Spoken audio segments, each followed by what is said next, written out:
This P0052 repairing video is dedicated to Volkswagen's drivers.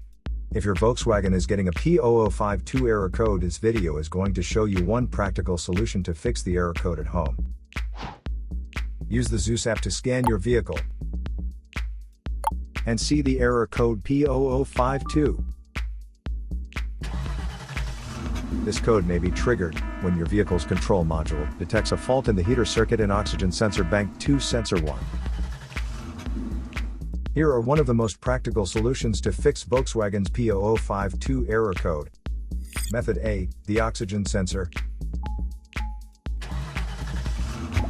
This oxygen sensor is located right before the catalytic converter. Bank 2 is on the side with the cylinder number 2. Sensor number 1 is usually the one in the exhaust manifold. Visually check the oxygen sensor's electrical connections, wire harness, and metal tabs for any damages. If damages are found, then replace the oxygen sensor. If there is no damage found on the oxygen sensor, you would need to take your car to consult professional mechanics.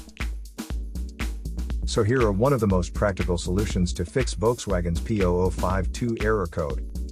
After the repair, you can now use the Zeus app to clear the error code. And tap the rescan button one more time to make sure everything is fine with your vehicle. To save more money on car expenses, claim a free engine code scanner at the description link below, or check out the video here for more info. You're also welcome to leave comments below. Our mechanic professionals will answer them shortly. Don't forget to like and subscribe to our channel. Thanks again for watching this video.